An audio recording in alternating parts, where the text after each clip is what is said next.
일곱 의뢰의 비밀 어린아해. 일곱 의뢰 개봉. 이 말씀은 내 스스로 말함이 아니요 누구에게 배운 것도 아니라 오직 우리 주 예수 그리스도께서 광명의 빛을 내게 비춰주셨는데 이 빛을 주실 때 온 세상은 어두운 밤으로 보는 쪽 당신의 광선의 빛을 땅 사방으로 비추었으나 아무도 그것을 받을 사람이 없는 고로 최후로 내게 비추셨도다. 또 한 사람이 있는데 그는 아직 어린아이더라. 이 사람은 내 뒤로 나올 사람이니 때가 되면 나올 것이나 이 일곱 의뢰의 비밀은 성경 가운데 감추이셨던 것이라. 묵시를 통해 예수님이 빛을 비추셨으니 재림 예수님의 빛이 등장하기 전에 두 분이 오셔서 예수 재림의 길을 여실 것을 묵시를 통해 보이신 것입니다.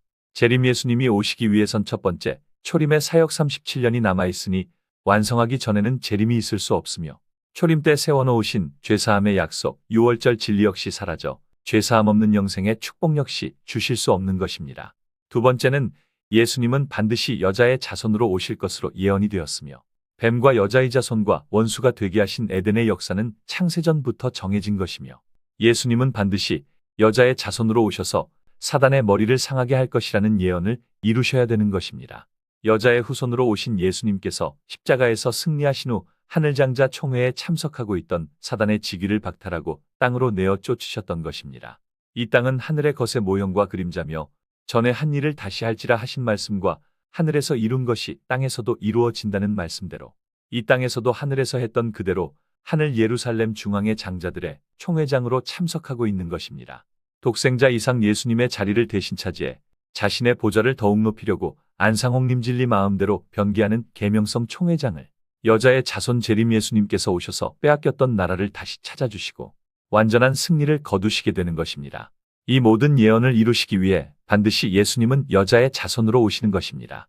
초림은 처녀가 아들을 낳을 것으로 재림은 홀로 된 여자가 아이를 낳는 것으로 예언이 되었으니 예수 그리스도께서 두 사람에게 빛을 비추어 주었다는 두 분은 초림의 진리를 회복하고 완성하기 위해 오신 안상홍님이시며 또 한 사람이 있는데 하신 어린아이로 예언된 하늘어머니께서도 안상홍님과 동일한 사명을 가지신 엘리야로 안상홍님 올리우신 후 홀로 되어 여자의 자손 독자 이삭을 성령으로 낳기 위해 사라로 오셨던 것입니다. 일곱 의뢰의 비밀을 간직하신 분이 하늘어머니시며 홀로 된 여자를 통해 성령으로 나신 여자의 자손 이삭 재림 박광수님이 인봉되었던 일곱 의뢰의 비밀입니다. 어린아이의 두 번째, 아름다운 색으로 생김.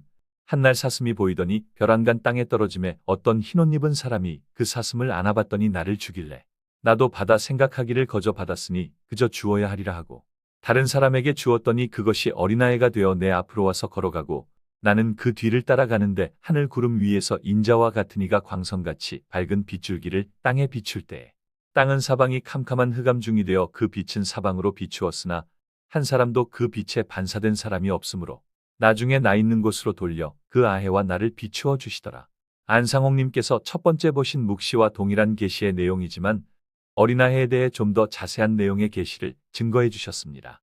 재림 예수님 오시기 전 초림 예수님의 진리를 회복하고 여자의 자손으로 오시기 위해 그 빛을 받으신 안상홍님과 하늘 어머니에 대한 계시이며 첫 번째 계시의 어린아이를 내 뒤에 나올 자라 하였었고 안상홍님께서 계시를 볼 때 묵시대로 하늘어머니는 어린아이의 입장이었던 것이었습니다.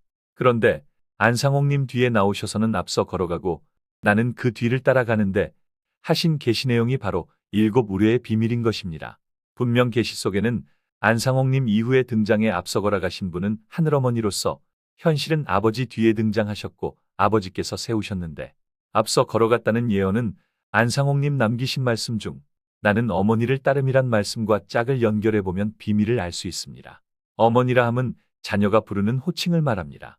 안상홍님은 남기신 말씀대로 사라의 아들 이삭으로 다시 오시게 된다면 살아이신 하늘 어머니께서 이삭을 세우시게 되는 것이고 이삭 재림 예수님은 홀로 된 여자의 자손으로 오셔서 하늘 예루살렘 사라를 어머니라 부르고 따름으로 묵시의 예언대로 이루어지게 되는 것입니다. 이 묵시의 예언은 절기와 성소제도 속에 담아두신 비밀을 다시 계시로 비춰주셨던 것이며 이제는 이 일곱 의뢰의 비밀로 오신 재림 예수 박광수님 진리의 빛이 드러났으니 비로소 일곱 의뢰가 개봉이 되었다는 것을 뜻하며 마지막 초막절 예언이 시작이 되었음을 의미하는 것입니다.